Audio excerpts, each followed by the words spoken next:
En esta parte el problema plantea el análisis de un sistema de flujo compresible. Este sistema es un sistema abierto, consiste en una tobera. En este caso es convergente divergente. Recordemos que una tobera es un dispositivo que sirve para cambiar el diámetro del flujo y debido a este cambio de diámetro modificar la velocidad del fluido. Entonces en esta tobera convergente divergente se comenta que se está trabajando con gas dióxido de carbono que fluye de forma estacionaria a través de un ducto. El área de la sección transversal es variable. Comentamos este tipo de toberas, aprovechando un súbito cambio de diámetro, influye directamente en la velocidad de flujo. Tienen varias aplicaciones, principalmente en turbinas de gas. Se usan en turbinas de aviones, se usan también en naves espaciales. Sirve para modificar las propiedades del fluido súbitamente. Como este sistema trabaja con dióxido de carbono gas, es un régimen compresible. Entonces se nos dan las condiciones de entrada. El flujo másico de entrada es de 3 kilogramos por segundo. Yo tengo presiones de entrada. Vamos a denotar la entrada como punto 1, la salida como punto 2. Tengo flujo másico a la entrada. El flujo másico sí se conserva. A la salida voy a tener el mismo flujo másico porque no hay reacción química y es estado estacionario. Bueno, entonces tengo la presión de entrada. La presión de entrada me dicen que son 1400 kilopascales. La temperatura de entrada también la tengo, que son 200 grados centígrados. Estas las vamos a convertir a Kelvin, son 473.15 Kelvin. Ok, me dice que el ducto está diseñado de tal forma que el flujo se considera isentrópico. Isentrópico significa que el cambio de entropía de este fluido es cero. Por consecuencia, el fluido también es adiabático. Esto porque el cambio de entropía se define como temperatura absoluta. Calor entre temperatura absoluta de la segunda ley. Entonces, si delta S es 0, Q también vale 0. Isentrópico significa que el flujo es adiabático y además es reversible. Aquí no consideramos pérdidas por fricción. Ok, me dicen también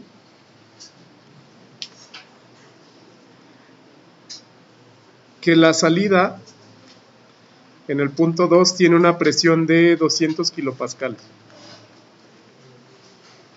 Determinar para cada punto la densidad,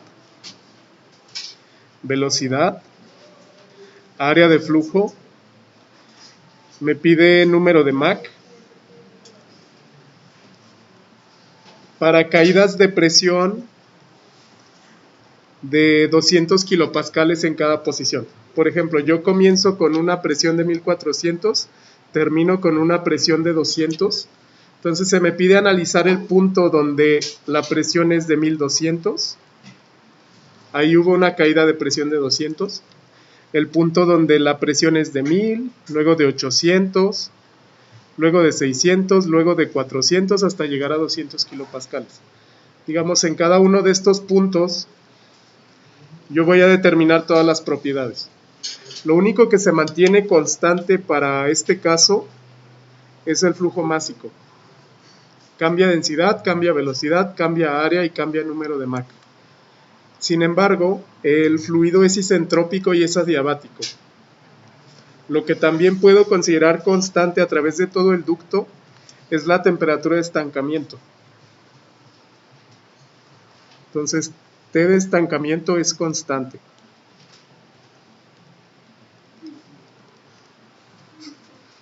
Bueno, entiéndase que la temperatura de estancamiento es la nueva temperatura para cuando este fluido se detiene súbitamente. Entonces, la energía cinética se convierte en energía interna. Por eso la temperatura aumenta o disminuye, dependiendo del caso, dependiendo del valor absoluto de la energía cinética. Ese es el planteamiento. La secuencia de cálculos se las compartí en este archivo de Google Colab. Esta es una herramienta que me permite realizar cálculos en un lenguaje de programación que se llama Python. Si ustedes lo quieren editar, bueno, abren el enlace y aquí hay un botón que dice abrir en Colab. Colab es una herramienta de Google que me sirve para programar. Básicamente es una terminal que me sirve para poder ingresar código en el lenguaje de programación Python, que bueno, sirve para muchas aplicaciones. Una la pueden usar como calculadora, en ingeniería es muy útil. La pueden usar para graficar, la pueden usar para automatizar cálculos, etc. Si ustedes quieren ingresar para crear un nuevo archivo en Colab, bueno, habrá en cualquier navegador y les voy a compartir el enlace. Abren cualquier navegador. Aquí lo voy a escribir en blog de notas. Yo lo tengo aquí guardado. El enlace es el siguiente. En cualquier navegador ingresan a la página colab.research.google.com. Bueno, ingresan esto en su navegador o simplemente googlean Google Colab. Les redirige a ese enlace. La primera vez que entran al enlace, bueno, les da una pantalla de bienvenida y les explica qué es esta herramienta. Esta es la pantalla de bienvenida. Bueno, aquí me dice, te damos la bienvenida a Colab. Si no están logueados en su cuenta de Gmail, les pide una cuenta de Gmail. Bueno, les pide que entren a su cuenta y después van a ver esta pantalla. Colab es abreviatura de Collaboratory y bueno, a grandes rasgos es una herramienta que nos permite programar y ejecutar código Python en el navegador. Las ventajas son que, bueno, trabaja desde la nube, entonces se conecta, aquí me da un botón conectar, se conecta a través de un protocolo que se llama backend a computadoras de Google. Realmente su computadora no necesita ser tan potente, incluso se puede ejecutar en el celular, porque se conecta directamente a equipos de Google. Entonces, bueno, si quieren crear un archivo, le dan archivo nuevo cuaderno y pueden comenzar a trabajar. El cuaderno tiene dos tipos de casillas. Bueno, les voy a dar una introducción breve para que lo puedan usar como herramienta en sus materias. Aquí, bueno, le di nuevo cuaderno y me abre esta pantalla. Aquí yo puedo editar el nombre del archivo. El formato es IPynB. Puedo editar el nombre, por ejemplo. La extensión se queda igual para que lo muestre. Tengo dos tipos de casillas, texto y código. Esta de texto me sirve para títulos. Si le pongo un gato, escribe como un título. Si le pongo doble gato, escribe como subtítulo.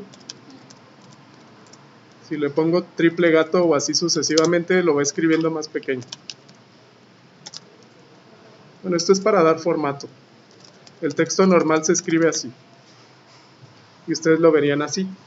Una de las ventajas de este cuaderno es que puede escribir ecuaciones. Para escribir ecuaciones utiliza el código LaTeX. A lo mejor lo han usado, sirve para escribir ecuaciones.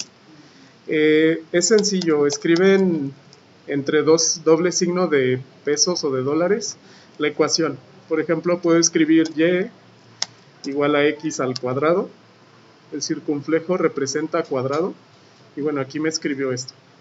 Esto les sirve para ir creando notas, para ir creando cálculos, pero esto solo escribe texto, que es de referencia para ustedes. Aquí yo escribí la ecuación y igual a x cuadrada y bueno, me la formatea como una fórmula aquí a la derecha. Si yo me salgo de este recuadro, lo que veo yo no es el código, sino lo que veo ya es el formato.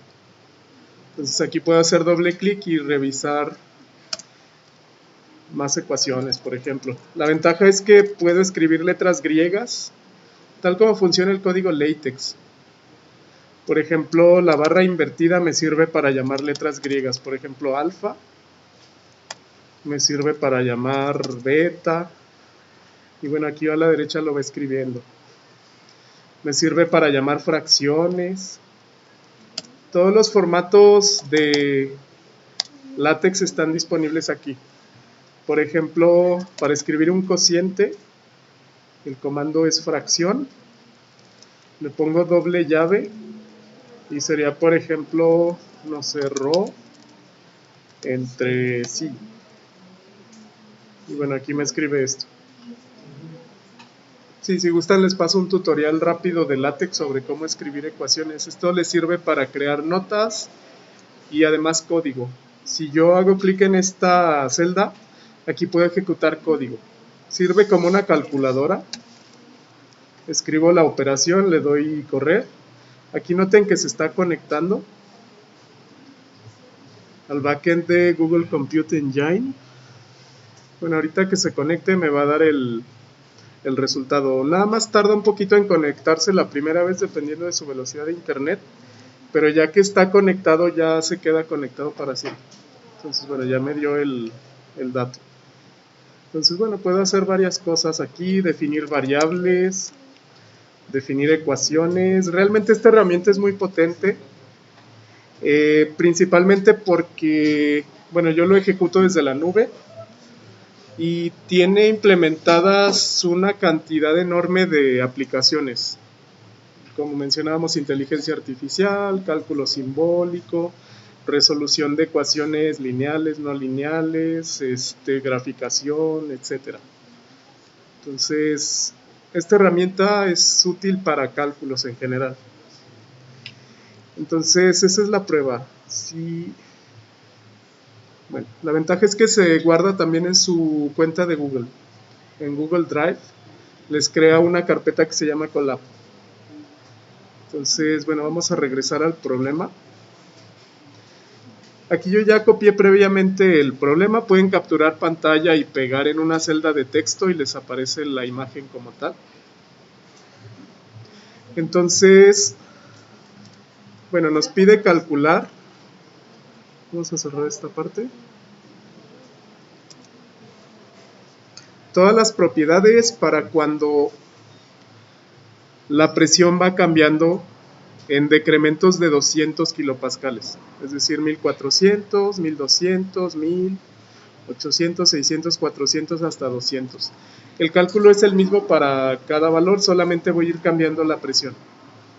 Entonces vamos a ejemplificar el primer cálculo. Aquí, por ejemplo, en este punto le voy a llamar punto A, el punto donde la presión es 1200 kilopascales. Ok, como datos, yo requiero datos físicos del dióxido de carbono. Bueno, estos los podemos leer de tablas. La constante K del dióxido de carbono, yo lo tomé de la tabla del libro de Cengel de termodinámica, de capacidades caloríficas de gases.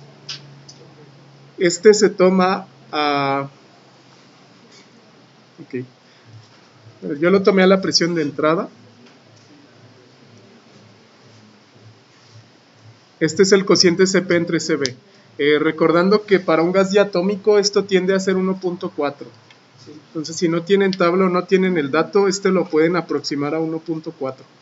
Dióxido de carbono no es un gas diatómico precisamente, pero se comporta más como un gas diatómico que monoatómico. El Cp es de 0.846 kilojoules por kilogramo Kelvin. Este es dato. Voy a requerir para número de Mach la constante de los gases R en términos de masa. Entonces es la constante universal entre masa molar del dióxido de carbono. También hay tabla para para R del gas, R específica, y es 0.1889 kilojoules por kilogramo Kelvin. Si no tienen tabla, se puede calcular como la R universal, esta en moles, entre masa molar del gas. La masa molar del dióxido de carbono debe ser 44. Aquí la calculé, peso molecular del dióxido de carbono. Bueno, es un átomo de carbono que pesa 12, más 2 veces el oxígeno que pesa 16. Eso me da 44 gramos por mol. Y bueno, yo lo usé así. 8.314 es la R universal. Para cancelar mol, el peso molecular me dice que un mol de dióxido de carbono son 44 gramos de dióxido de carbono. El factor 1000 convierte gramo a kilogramo. Esta operación les debe dar lo mismo de acá arriba. Esos son los datos que vamos a requerir. Como voy a realizar el cálculo en la herramienta de Python, estos valores yo los guardo como variables constantes. Bueno, ¿cómo lo hago? Bueno, ahorita les explico qué es esto.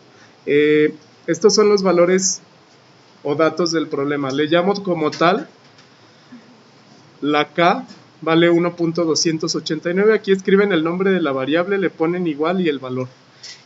Aquí pueden utilizar comentarios. Todo lo que está entre gato o después de gato se ignora.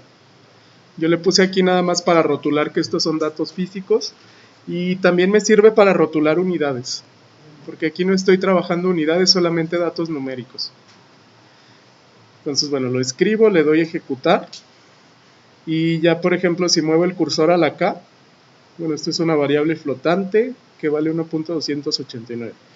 CP vale eso, R vale eso, etcétera. El flujo másico es 3 kilogramos por segundo. Eso ya está almacenado.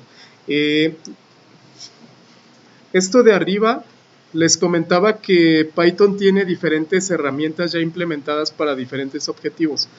Yo voy a utilizar varias herramientas. Una es esta que se llama NumPy.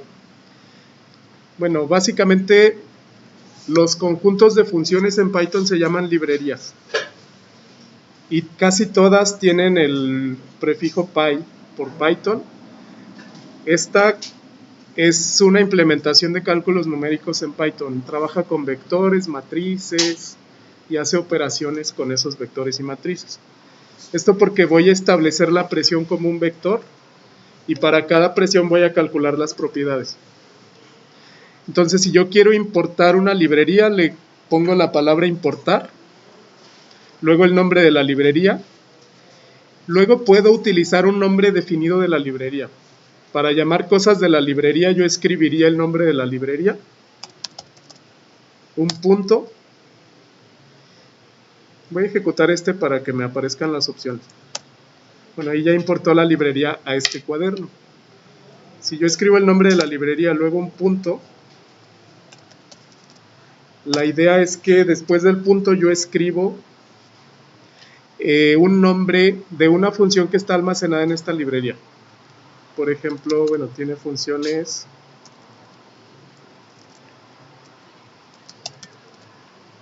Tiene funciones que me sirven para crear un vector, para hacer sumas de vectores, etc. Si yo escribo el nombre de la librería y un punto, después del punto le pongo la función que yo quiero llamar, los paréntesis y aquí argumentos. Para no estar escribiendo cada vez el nombre completo NumPy, se le puede poner un nombre especificado. Le puse NP. Y entonces al escribir NP luego punto, bueno, aquí están todas las opciones que tiene esa librería. Bueno, arco tangente, estas son funciones trigonométricas hiperbólicas, para trabajar con vectores. En Python un vector se llama array o arreglo. Esta palabra array. Bueno, yo solo voy a usar una función que se llama arrange. Arrange. Y bueno, ¿qué es? Esto me dice que crea un vector igualmente, con elementos igualmente espaciados. Estos son los argumentos: inicio, final y el número de paso. Yo le puse que cree un vector, que lo guarde en B, que empiece en 1400, que es la presión de entrada, que se detenga en 0 con un decremento de 200. Bueno, si le doy a ejecutar, me pone vector, tiene 1400, 1200, 1000 y así hasta 200. Entonces, para cada uno de estos yo voy a hacer los cálculos. Listo. Bueno, esto me sirve para crear una tabla, ahorita les explico, la tabla final de datos, y este me sirve para graficar. Entonces, bueno, si quieren eliminar alguno, le dan clic derecho, eliminar, pueden copiar, cortar, etc. Este lo voy a eliminar y ya guardé la P. Ya tengo los datos físicos. Bueno, ya podemos ir comenzando a calcular las variables. Las consideraciones van a ser las siguientes. Esta es una celda de texto. Consideramos que el flujo, bueno, ahí está el código.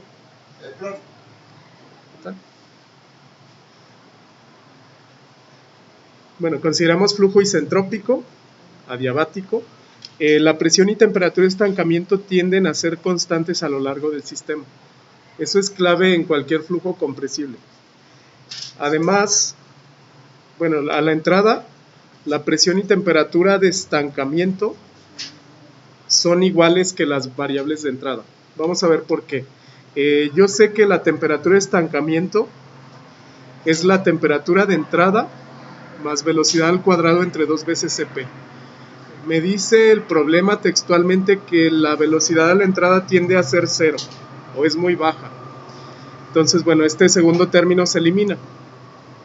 Entonces, la temperatura de estancamiento es igual a la de entrada.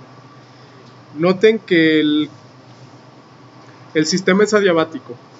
Entonces, yo puedo relacionar presión de estancamiento con presiones de entrada, de acuerdo a esta ecuación, que me permite predecir cambios de presión y temperatura para un gas ideal que sufre un proceso adiabático. En este caso, si el cociente de temperaturas es igual a 1, como T de estancamiento es igual a T de entrada, esto es la unidad. Este factor lo puedo despejar al otro lado. 1 elevado a cualquier exponente es 1, por lo que la presión de entrada también es igual a la presión de estancamiento. Entonces, con esa conclusión, yo voy a almacenar las variables. A T0 le llamo T de estancamiento, entonces es igual a la T de entrada. Noten aquí una de las ventajas de Python es que puedo igualar dos variables a un número. T0 y T1 va a ser 200 más 273.15. T de entrada y lo convierto a Kelvin. P0 es igual a P1 y esos son 1400 kilopascales. Bueno, lo ejecuto y ya están almacenados aquí. 473, 473. Esos son los primeros datos. Como ya tengo temperatura y presión de estancamiento, yo puedo ir calculando ahora las variables a lo largo de este sistema. Es decir, la T de estancamiento es la misma a lo largo de toda la tobera, pero va a ir cambiando aquí. En este punto, en este otro, en este otro. Yo le fui llamando punto A, punto B, punto C, punto D, etc. A la entrada le llamo punto 1, a la salida le llamo punto 2. Entonces ya tengo temperatura de estancamiento. Con temperatura de estancamiento, yo puedo aplicar la ecuación precisamente de temperatura de estancamiento para saber la temperatura en el punto A.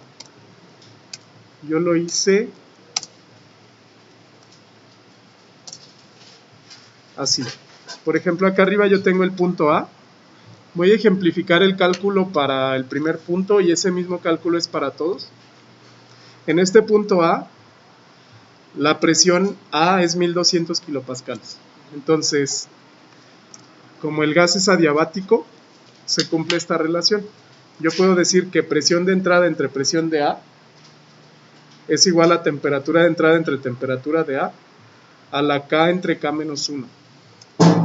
¿Cómo se usa esta ecuación?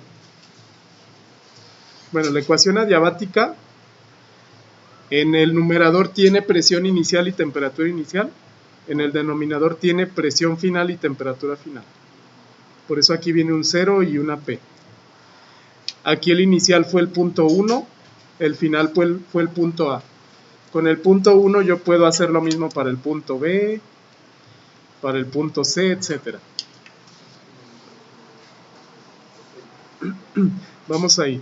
De esta ecuación que conozco, conozco temperatura y presión de entrada, que son las de estancamiento también, y conozco presión de entrada. Lo que no sé es temperatura en el punto A. Entonces de aquí la despejo.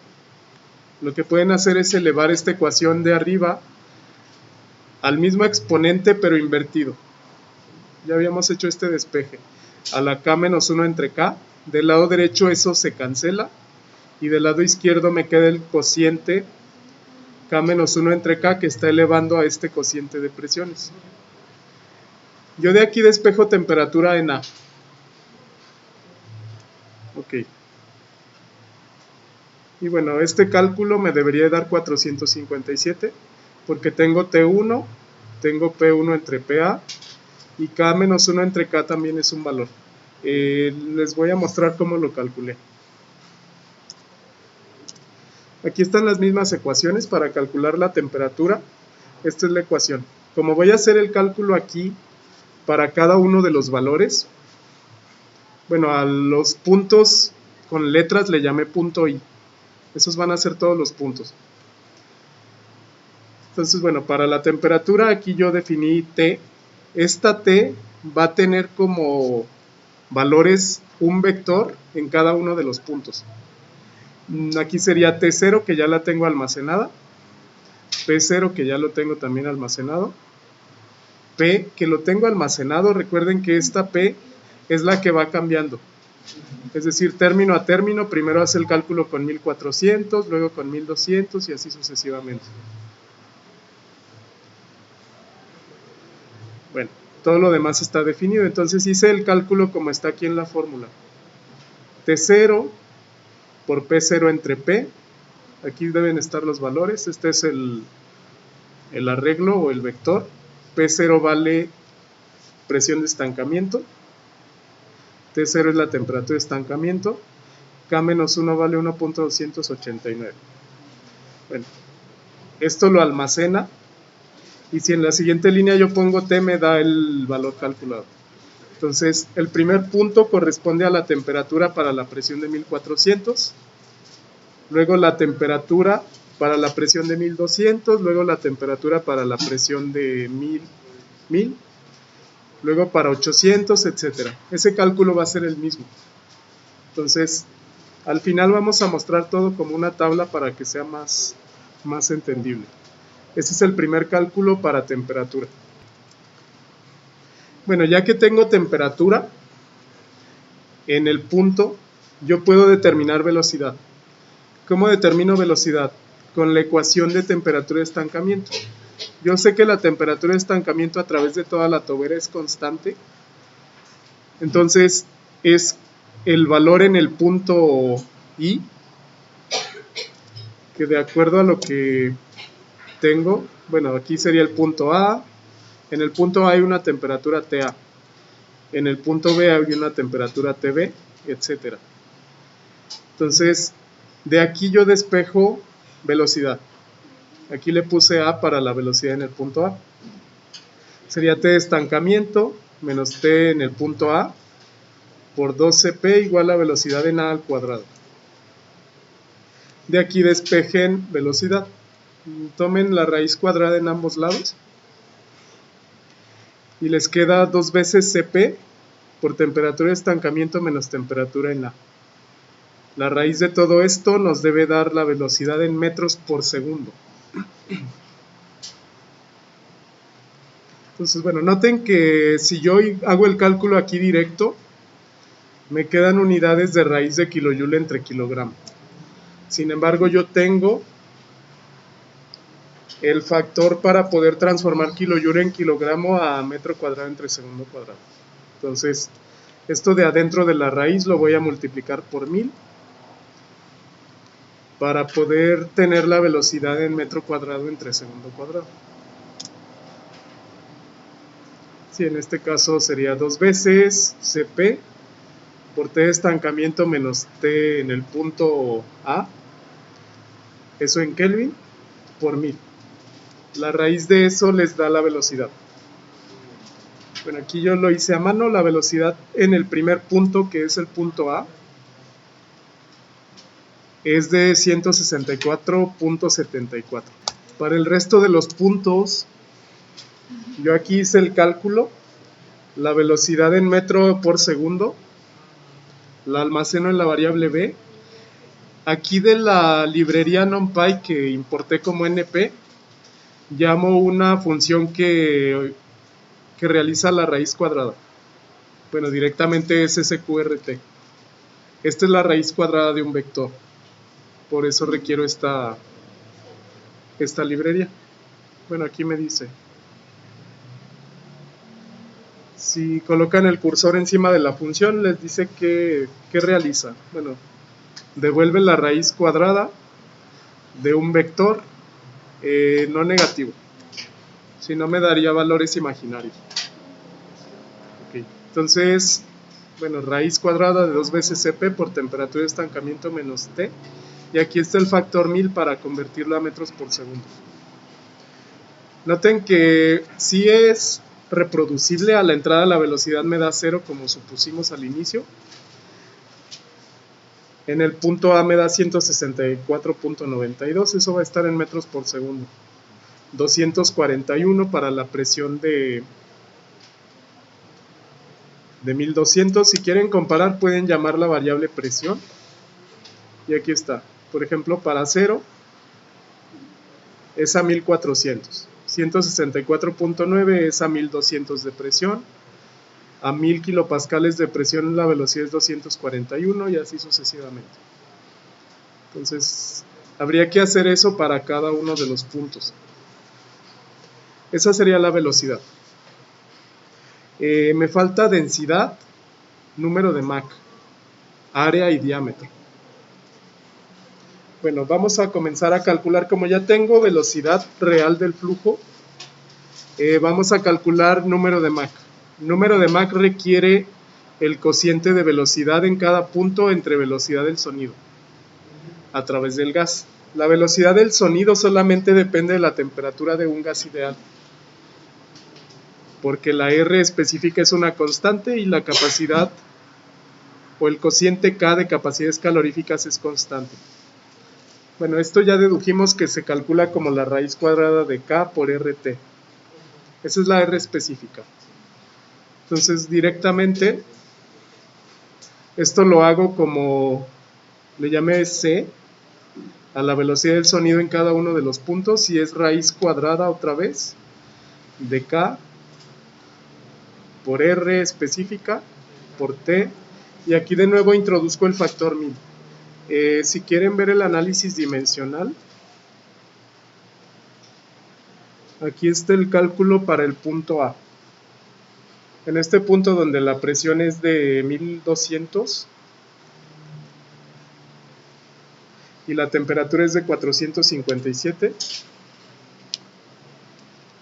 bueno, sería raíz de 1.289 por R específica del CO2 por temperatura en ese punto por el factor 1000. Esto para que me quede en metros dividido por segundo. En ese punto les debe dar 333.6. Y el número de Mach es el cociente de esa velocidad entre la constante C, entre la velocidad del sonido. En el punto A, aproximadamente les debe dar 0.5, lo cual se considera un régimen subsónico. Se mueve debajo de la velocidad del sonido. Vamos a notar más adelante que este régimen va a cambiar. Por ejemplo, en la garganta de esta tobera, que es donde el diámetro es menor, se tiene la velocidad máxima. Ahí es posible que el número de Mach sea mayor a 1.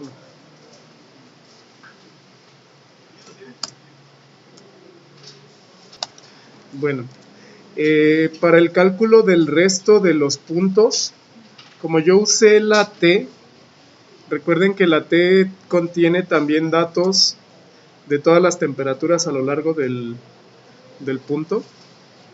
Ok, se me desconectó el entorno. Si se desconecta el entorno, esta variable no está definida. Pueden dar entorno de ejecución, ejecutar todas, y les ejecuta todas las del cuaderno. Aquí ya reejecutó y T ya está definida. T de entrada es 473. Para esa T de entrada esto vale la velocidad del sonido en metros por segundo. En el segundo punto, donde la presión es de 1200 kilopascales, la velocidad del sonido nos dio 333. Luego va bajando, porque la temperatura va bajando.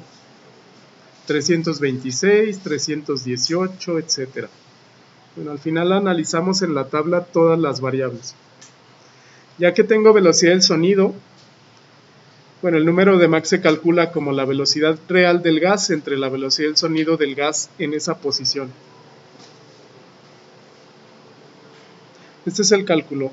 El número de Mach directamente yo lo puedo calcular como el cociente de velocidad entre velocidad del sonido.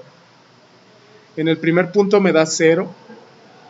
Me queda 0 entre la velocidad del sonido a 473.15, que es la entrada. Este es el número de Mach que calculamos. En las siguientes posiciones noten que va aumentando.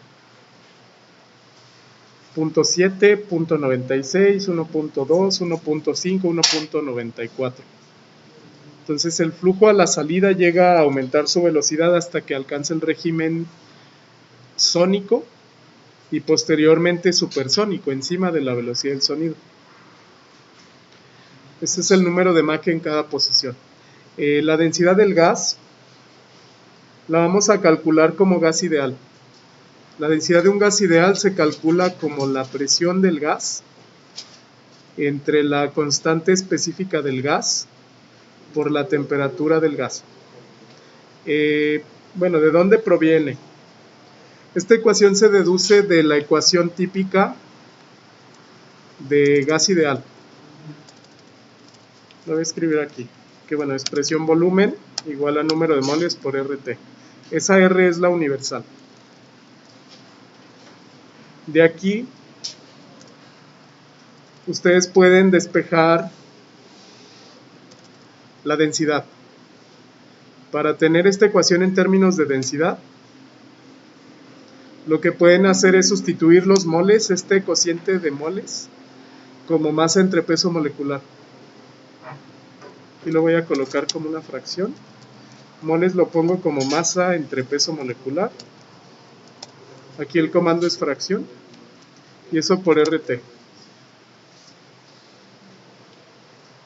Bueno, de esa ecuación, despejen masa entre volumen, que es densidad. El cálculo detallado lo tengo aquí.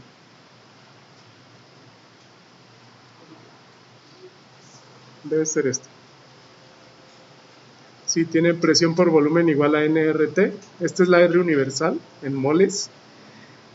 Los moles los sustituyo por masa entre peso molecular.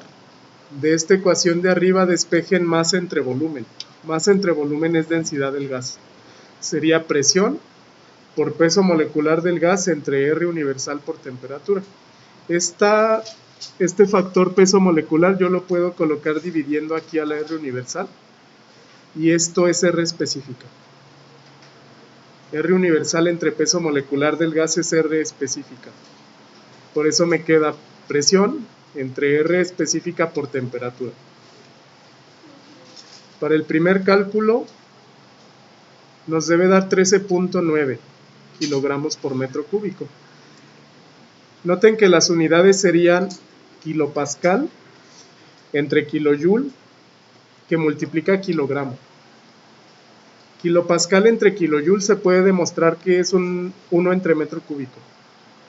¿Por qué? Kilopascal es kilonewton entre metro cúbico, kilojoule es kilonewton por metro. Se elimina kilonewton y me queda la inversa de metro cúbico. Entonces, si ustedes sustituyen presión en kilopascales, energía en kilojoule, la densidad con esta ecuación les debe dar en kilogramo por metro cúbico. 13.9 para el punto A. Ese cálculo yo lo repliqué aquí. A la densidad le llamé ρ y directamente es presión entre RT. Entonces la presión son todos los valores desde 1400 hasta 200 kilopascales. R es constante, pero la T no es constante. Hay una temperatura en cada posición también.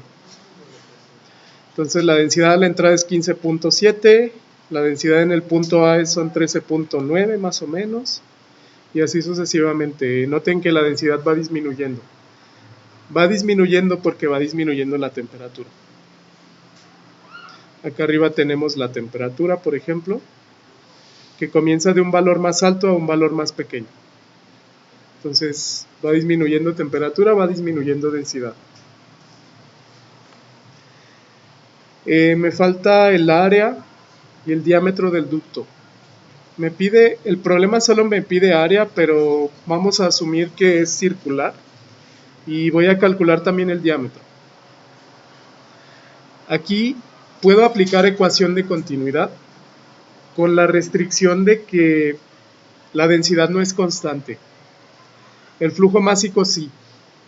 Flujo másico yo puedo asumir que es área por densidad por velocidad. De aquí yo tengo todos los datos excepto el área en cada punto. Entonces el área en cada punto va a ser flujo másico.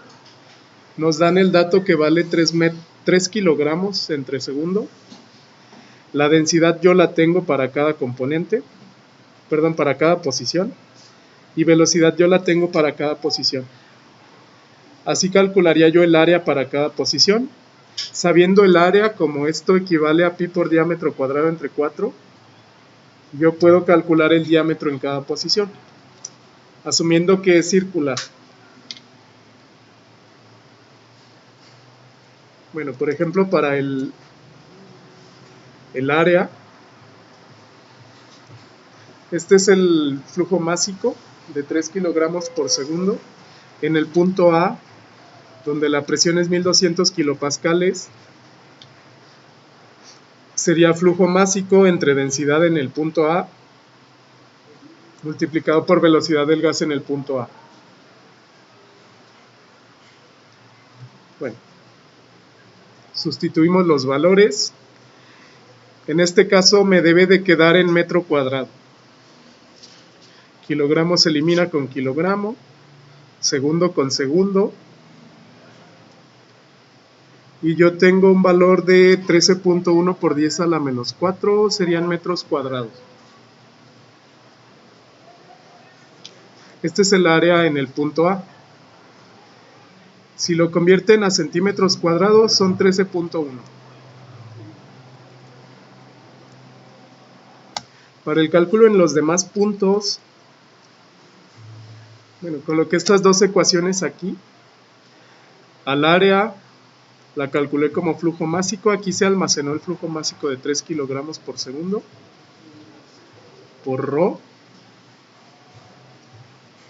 por velocidad. Eso lo multipliqué por 1 por 10 a la 4 para que directo me quede en centímetros cuadrados. Cada factor se multiplica por 1 por 10 a la 4. Bueno, aquí me da una advertencia que hay una división por 0. Ese dato lo voy a ignorar. La división por 0 se debe a que en la entrada la velocidad es 0. Entonces por eso me dice aquí que a la entrada el área sería infinita. Ese punto no tiene sentido, simplemente ignoro este dato.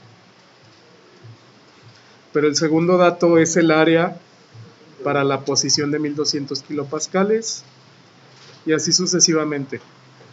Noten que el área sí va disminuyendo y después va aumentando hasta un máximo de 16.3 centímetros cuadrados. Con este cálculo no me piden en dónde está, digamos, la sección más pequeña, pero yo la podría calcular o la podría determinar. Ya que tengo área, bueno, el diámetro se calcula como la raíz cuadrada, como lo habíamos hecho acá, de 4 veces área entre pi. Entonces aquí puse raíz cuadrada de un vector por 4 veces el área, 4 área entre pi. Pi es una constante. Aquí la llamo nada más de la librería. Si yo llamo esa variable np de la librería NumPy, llamo pi y ejecuto, bueno, tiene todos los decimales de pi. Esto es el diámetro en centímetros, 4.08 a la entrada del segundo punto, y así hasta el último punto, que debería de ser 4.6 centímetros.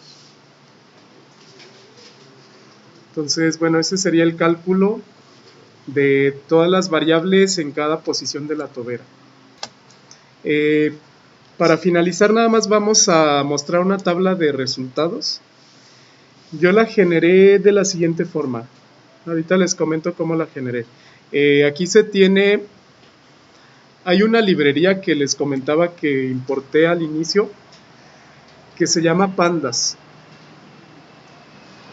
Esta librería. Bueno, Pandas son siglas en Python. Esto significa Python Data Analysis Library. Bueno, librería de análisis de datos de Python. Lo abrevian como Pandas y aquí yo lo importé como PD. Tiene muchas cosas, muchas funciones, entre ellas sí tiene algunas de inteligencia artificial, regresión de datos, etcétera. Yo aquí nada más la voy a utilizar para crear la tabla. Para crear la tabla se requiere un tipo especial de variable en Python que se llama diccionario. Ya usamos variables numéricas de un solo elemento que se llaman escalares, usamos vectores. Hay unas variables específicas que se llaman diccionario. Yo lo almaceno en una variable cualquiera.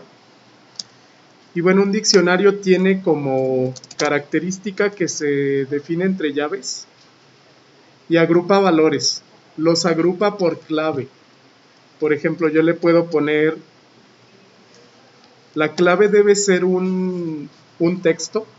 Yo le puedo poner, por ejemplo, números. Le pongo entre comillas para que me entienda que es texto. Y yo le puedo poner aquí, por ejemplo, un vector entre corchetes. 1, 2, 3. Ese es el primer elemento del diccionario. Le doy coma, enter. Y puedo definir un segundo elemento. Por ejemplo, en esta variable que contenga letras. Le doy 2 puntos y que contenga la letra A, la letra B, etc. No necesariamente son del mismo tamaño. Bueno, ejecuto esto. Ya se almacenó. ¿Qué significa? Bueno, si yo llamo la variable diccionario, en la clave números hay estos números, en la clave letras hay estas letras. Yo puedo decir, llama la clave números. Bueno, me llamó solo la clave números. Yo puedo decir, de esa clave números llama solo el primer valor. Llamo solo el 1. Entonces, bueno, esto me sirve para trabajar con datos. Una de las ventajas de Pandas es que puedo transformar un diccionario a una tabla. Entonces yo creé el diccionario aquí abajo, le llamé dic. En este diccionario yo almacené como clave los datos de presión. Aquí yo le puse la etiqueta presión en kilopascales. La temperatura en Kelvin llama los datos de temperatura y así sucesivamente. Bueno, esto llama un diccionario para todas las variables. Yo lo podría leer así, puedo decirle, bueno, llama el diccionario que acabo de almacenar. Voy a ejecutar este y voy a ejecutar este. Y bueno, aquí está todo. Se ve en desorden, pero para que se vea en orden, yo hago esto. Le digo en una variable que le llamé resultados 1, llama la función DataFrame. DataFrame es una tabla de pandas y convierte el diccionario que está acá todo desordenado en una tabla. Y bueno, le doy a ejecutar y esta es la tabla. Entonces aquí vamos a analizar los valores. También aquí, bueno, puede filtrar y puede hacer más cosas. Lo puedo convertir a una tabla interactiva. A mí lo que me interesa es analizar los datos. Entonces desde 1400, que es donde está la tobera, a la entrada, los datos se reportan para decrementos de 200 kilopascales. Entonces, bueno, vemos que la temperatura de entrada era 473 Kelvin, la velocidad de entrada era 0, la densidad de entrada era 15.66, la velocidad del sonido a la entrada es 339, número de Mach es 0, porque la velocidad se asumió 0, área es infinito y, bueno, diámetro es infinito porque me queda dividida la velocidad, que es de 0. Estos datos los vamos a ignorar. Pero bueno, a mí me interesa saber cómo se comporta la temperatura a través de toda la tobera. Entonces va disminuyendo para el segundo punto, sigue disminuyendo, etc. Entonces la temperatura disminuye hasta un mínimo a la salida. La velocidad aumenta. De hecho, la tobera convergente-divergente, a pesar de que primero disminuye su diámetro y luego lo aumenta, la velocidad aumenta, porque el flujo es compresible. La densidad, como la temperatura va disminuyendo y la densidad es proporcional a la temperatura, bueno, esta disminuye. La C, que es la velocidad en este gas, noten que va disminuyendo, pero no disminuye más que lo que aumenta la velocidad. Por eso el número de Mach va aumentando. Aumenta hasta un máximo de prácticamente 2. El gas se desplaza a la salida de la tobera al doble de la velocidad del sonido a esa temperatura, a la salida. Sí, aquí por ejemplo el número de Mach de 1.95 llegó a ser 2 veces la velocidad del sonido a esa temperatura. Como el gas está a 305 Kelvin y a esa temperatura la velocidad del sonido a través del gas es 273 metros por segundo más o menos, alcanza el doble de la velocidad del sonido.